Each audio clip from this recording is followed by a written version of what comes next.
Hey, Eagles fans, if you're a subscriber to the JAKIB Media YouTube channel, you are already registered to win a pair of season tickets for the upcoming season. That's right, you could win a pair of season tickets for the upcoming 2021 season just for being a subscriber. If you're watching and you're not a subscriber, do it now. Subscribe to the JAKIB Media YouTube channel right now.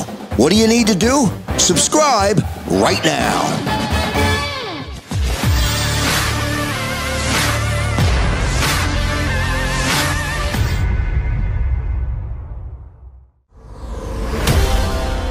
In for Johnny Mac, and we are joined by our buddy Bob Grotz, who seems to be in the car. No truth to the rumor that you're getting out of Dodge after that impressive Eagles win, is there, Mr. Grotz?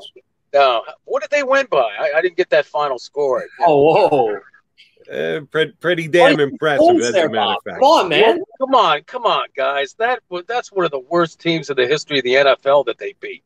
They played well, but give me a break. I mean, they got more holes than the NFL's vaccine policy. Come on. Oh, shot on goal. Falcons. Falcons or the Jaguars? Who would win a football game right now? Oh, I would say the Jaguars, because the Falcons just flat out quit yesterday. And you can lay some of that on the Eagles. I mean, for sure. They played well enough, so well, that other team quit. That's a bad start for Arthur Smith. You have to feel for him. That's not the way you want to start any season, where your guys give up. They knew they weren't going to win that game in the third quarter.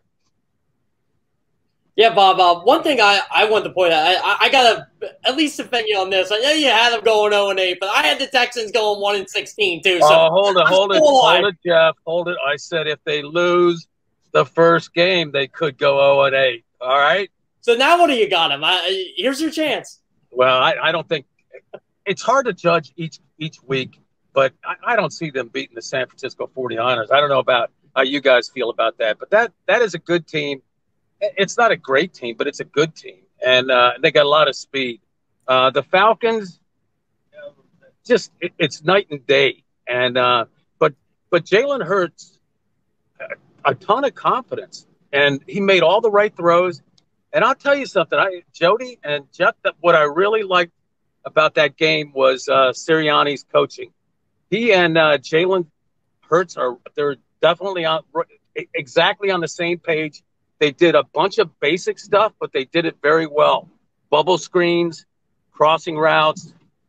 I was really impressed. The simplicity, the beauty of that offense was in its simplicity and execution, and you can't do it any better than that. Bob, pointing out the fact that the opponent they beat yesterday might not be very good this year they can't tackle, Jody. Is accurate and on point. But again, I don't want to shortchange the Eagles, because they did execute exactly what they wanted to do. There weren't that many plays where I go, oh my God, how open is that guy? That's a defensive breakdown. No, it was the fact that the Eagles executed what they wanted to do the way they wanted to do it. So while I'll agree overall, I'm not going to opt for Super Bowl tickets because they beat the Falcons, you do have to like the way the Eagles put their game plan in place and then pulled it off. I'm with you right there on that. That throw that Hurts made to Devonta Smith for the first touchdown, Hurts was still he was still doing that pick, and it was a legal pick. He was still doing the pick when the ball was in the air. I mean, that stuff you see from Gronk and Tom Brady. That timing was just incredible. That really just floored me right there. And some of the other throws he made were good too. Really difficult throws, no, but Devonta Smith looked like he could get open all day. And oh, by the way, Kyle Pitts with the Falcons, that guy struggled to get open. I mean, the Eagles played some good defense, but Devonta Smith or Kyle Pitts, it's one game, but you know who I'm leaning towards as the better player and going to have the better career. I'll tell you what, Bob. One thing I noticed yesterday, just covering all the games in the league, Joe Burrow's 50-yard touchdown to Jamar Chase yesterday was the exact same play they used against Clemson in the national championship game, and they blew them out of the water. And, I think Tua Tagovailoa, the Jalen Waddle, it was the same route they ran in 2019 in Alabama. And I think we saw that with Jalen Hurts and Devonta Smith. This seems like, why Devonta Smith was a really good pick. These two are just clicking right away. Yeah. And that Would you just mentioned Joe Burrow? Jalen Hurts, his last 2 games at Mercedes-Benz Stadium have been brutal. I mean, the last 2 before this one. He lost to LSU with Oklahoma. I think it was 63-28. It was in the 20s, and Burrow threw 7 touchdown passes. And the game before that, Devonta Smith caught the winning pass in the championship game for Alabama, but the quarterback was Tua. Tua, right, off the bench. Hurts got benched at halftime. So he kind of exercised some demons there, too. I mean, that place, he had a history with that place, and it wasn't a good one. No one brought that up either. Didn't seem – well, that's why we have Bob Grotz on. He knows things like this on Birds 365. All right, let's flip it over to the other side of the ball, Bob, because I'll be honest. After the first 2 possessions, I was seriously concerned about the Eagle defense because the Falcons shredded them, went right down the field 2 consecutive times, kind of shot themselves in the foot with some untimely penalties and had to settle for field goals. But the Eagles weren't tackling. They weren't getting any pressure on Ryan. I thought it might end up being a long day, long afternoon for the Eagle defense. Damn, did that turn on a dime afterwards. I saw the great stat, I think Reuben Frank had it. First 3 possessions for the Falcons, like 170 yards on their first 3 possessions. Their next 7 possessions, under 80 yards. How do you make that good a defensive either change or adjustment? I don't know what Gannon did, but, man, did that defense come to life. Well, remember, that was a 7-6 game with 3 seconds left in the half. And then Goddard caught that pass. And I don't know about you, but that was close to being a drop. They would have gotten some points out of that. It could have been 9-7 instead of 15 or 9-6 instead of 15-6. But the Eagles, they gave up 100, I think it was 100 yards rushing at just the beginning of the second quarter. And that's not good. But let's be honest about Matt Ryan, too. When it comes to the Eagles and their red zone defense against him through the years, I mean, the veterans are still on that team that stopped him in the divisional round of the playoffs in 2017.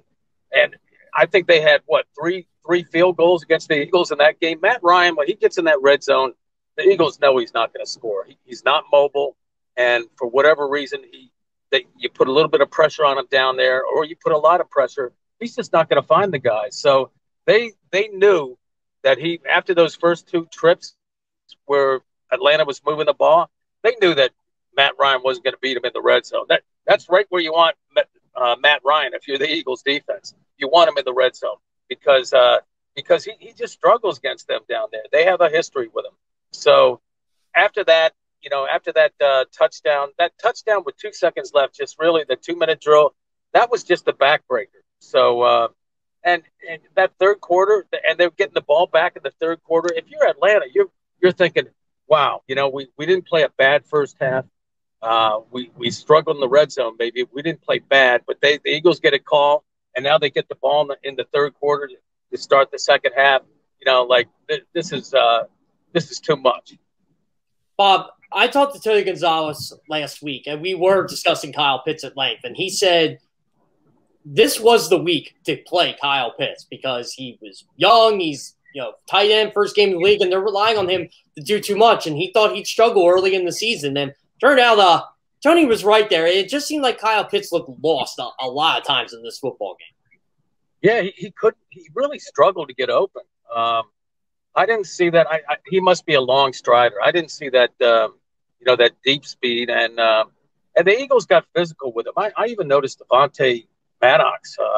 He put his helmet on him a few times. They hit him. They let him know they were there. And he can't. I'd be surprised if he had another game like that right away. But Devonta Smith, the stuff he did was effortless. I mean, it just But you know what? We're going to see a different defense this week. It's going to have a little bit of a pass rush, and it also has guys in the secondary. There have been some injuries in the 49er secondary, but they got some guys that can cover too. This will be a more interesting test. Bob, if I told you before the game started that Fletcher Cox was not going to show up on the score sheet, that he would not have a tackle in the game, yet the Eagles' defensive tackles were going to grade out pretty damn well. Yeah, Would you have thought that I was drinking too much before the game? Yeah. I certainly would. I was surprised by that. Fletcher got a bunch of double teams, and I think this is just me talking. If Jonathan Gannon wants to keep him interested in this season, he better run some stuff where Fletcher is one-on-one with somebody, however you have to do it. I think Seth Joyner was talking about that. You put somebody over the center so the center can't double team, and you're going to have to do something. I mean, he took a lot of doubles, but yeah, you're absolutely right. Even when they did their kick line routine after the sacks at the end, Fletcher could barely get his leg up in the air. I think he was winded. I really think he was winded from taking all. He played a lot of snaps too. Bob, you mentioned the 49ers secondary. Jason Verrett's out for the season now, torn ACL. That guy just can't get a break. Mango Mosley has the knee injury. We're not sure if he's going to play this week. I know it's only Monday. They might bring Richard Sherman back, Josh Norman. He was terrible last year. He may start for them this week. Yeah, he's done. Yeah. Do you expect the Eagles to just kind of sling the football this week? Yeah, but they got a pass rush, the 49ers, and you know, I'm not even familiar with the way that the successor to Robert Saleh is how he's gonna defend the Eagles. But they got there's a couple things going there. They didn't like the way they lost last year, and they were hitting with injuries everywhere. And you really have to factor in the offense too. The Falcons played an interesting game. That ball control, you keep the other team off the field. I think you're going to see a similar thing with the 49ers. Not that they feel like they have to keep the Eagles offense off the field, but that's kind of the way that they're equipped. That's how they're wired.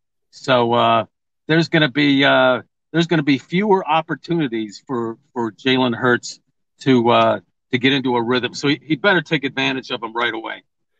And both Garoppolo and Trey Lance played yesterday. They went with the dueling quarterback, gave Trey Lance a little bit of a taste, and he actually threw the first touchdown pass of the year. So that's going to be a challenge for the Eagles as well. I know you're not going to be able to just dissect the 49er box score because I actually watched the end of that game. It got a little interesting after the 49ers were up by 3 touchdowns. They did let the Lions back into the game, one of them on a onside kick, which you just don't get many of those that are successful in the NFL. They did have one yesterday. But that 49er defense, either they took their foot off the throat of the Lions or it might not be as good as it was last year. Yeah, I think probably right now their offense is their best defense. So, and Jeff mentioned those injuries too. That can catch up to you, but that's still like the Eagles game, first game. So this will be fun to watch and see what happens. But I really like what Nick Sirianni did. He had a really basic, good plan, and he got the guys to buy in. My favorite part of the news conferences was listening to Brandon Graham and talking about what Nick Sirianni had said to them during the week. And again, before the game, he said that he was really mad about, the first press conference, how everybody ripped him, which I thought was that first press conference was one for the ages. It was just really out there. But Nick told his players about that, and he asked them to help make it right, and talk about using every little tool you have at your disposal. I mean, so this guy, and I got to say something else too. Just looking at a coach, I mean, I know he's 40, and it's hard for me to believe somebody can be 40 and be a head coach because I'm an old head now. But to watch him walk into that stadium, they showed him on video walking in with a backpack on. I've never seen that, Jody. Not in my whole career as a sports writer have I seen a head coach come in. It's usually a briefcase, maybe a sport coat, a real businessy look. But this guy walks in with a backpack. He's got his sunglasses, right there stuck in the front of his shirt. I mean, it was just he looked like he was going to go surfing or something. So, I mean, that was really laid back. And the players reflected it too. I don't know what the dress code is, but it certainly isn't business casual. I like the fact that Sirianni was true to his nature and was going to get ready for his first game the way he got ready for all of his games. As a coach, more power to him. The big question I have, Bob, and maybe you can shed some light to this, it looks like he's got his hockey playoff beard going. It seems like it's growing a little bit, and he did get a big win here in the first week. Are we going to see Grizzly Adams like Nick Sirianni before game 2 against the 49ers? No, I don't know about that, Jody, but you are going to start seeing him share that handshake he has. It looks like a Phillies home run handshake, all those different things Bryce Harper and his guys have. I think you're going to see him sharing that with other guys too. They're going to want part of that. The one that he did yesterday with Jalen Hurts, and he talked about connecting and stuff. He's done it. I mean, it's one game, but he's connected, and he said yesterday that when you connect, it makes everything, the locker room celebrations, everything feel a little bit better. So for 1 week at least, they're feeling a little bit better.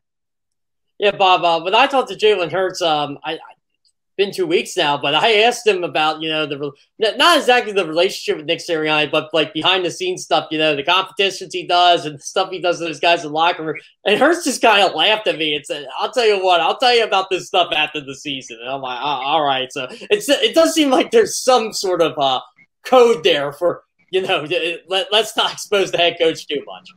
Yeah, it's definitely different. Doug Peterson was a player's coach, but in a much different way.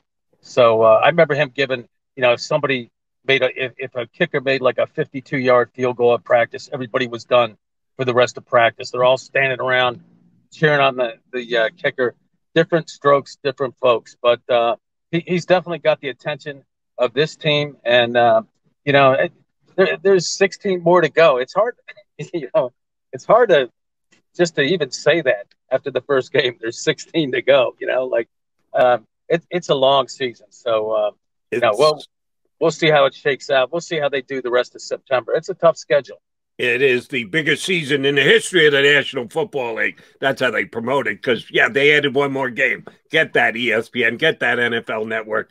Kind of overstated, but I digress. Last thing, Bob, what's it going to be like down at the Link next week? Last year, you were there for all the games, partial crowds at best. I give them credit. They were loud for only being 1/4 full, but it will be filled to the rim next week off a very impressive Eagle victory. How much of a lift can the crowd give the Birds when they come home next Sunday against San Francisco? Yeah, if they score right away, it'll be like that Vikings game in the playoffs when Patrick Robinson returned the interception for a touchdown. That'll make a difference. And we know this. We've seen Eagles games. Those fans are good for at least 2 false starts a game on the opposition. So that'll help. But the defense is going to need that. I think. There's still Matt Ryan when they could run the ball. He still found some holes in that secondary. So I think Jimmy Garoppolo.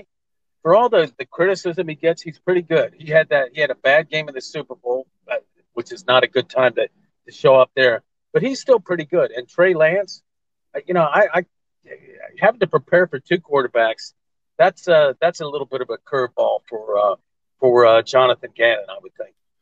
Eagle fans be chomping at the bit to get back at him at the Link next week, as will Bob Grotz. Bob, thanks for hopping on. Appreciate it, bud. We'll hit you plenty during the season, and we'll see how tough the schedule gets from here. We all agree it's going to get tougher. Don't know if it's not another win till they get to the Lions a little bit later on in the season, but they got a W early. Thanks, buddy. All right. See you guys. That is Bob Grotz from the Delco Times here with us on Birds 365. All right, Jeff Kerr in for Johnny Mack today with me. Johnny Mack, we've still got a half an hour to continue to give credit where credit is due to the 1-0 Philadelphia Eagles after their opening game win against the Atlanta Falcons. Coming back here on Birds 365 next. If you missed any of today's show on the JAKIB Media channel, listen to the podcast on your way home. Available on YouTube, Apple, and Spotify.